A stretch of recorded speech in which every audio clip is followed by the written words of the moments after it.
ايه بقى يا عم امام؟ الماتش الكام على التوالي ده؟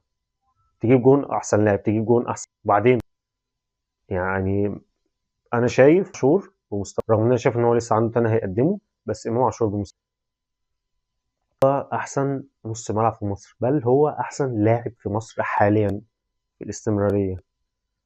وقت من الاوقات ما انكرش ان زيزو كان افضل لاعب في مصر، لكن الحقيقه استمراريه امام عاشور دي تديله ان هو حاليا افضل لاعب في مصر، ولو كان مع نفس المستوى فهو يستحق ان هو ينافس على افضل لاعب في القاره ان ما خدهاش. ومنطقي افضل لاعب داخل القاره دايما، بعيدا عن السنه دي اللي خدها اغلب الجوائز كان واخدها صن داونز. لا دايما بتبقى من الاهلي، افضل لاعب داخل القاره ده افضل لاعب من الاهلي، ياخدوا حارس مرمى الشناوي خدها، بيرستاو خدها،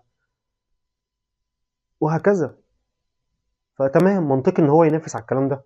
هداف الدوري المصري، اكتر لاعب مساهمات في الدوري المصري 12 جون، ساهم في 12 جون، سجل 9 وصنع 3، وهداف دوري ابطال افريقيا. لو كان مع نفس المستوى ده لا هو يستحق، وانت داخل عندنا كاس عالم.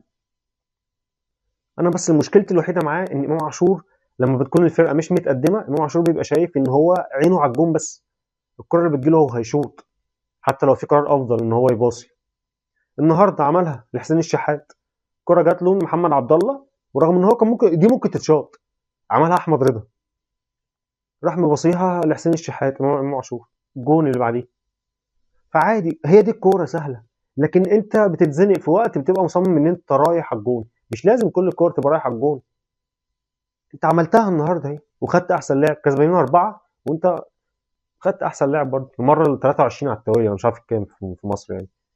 فلا انت بصراحه ما يعني انا مش هينفع اتكلم، انا كل ما بقوله ان انا مستني منك تاني اكتر، مستني منك لعب جماعي اكتر، لكن غير كده انا لو اتكلمت عليك يبقى انا ما فهمش في الكوره.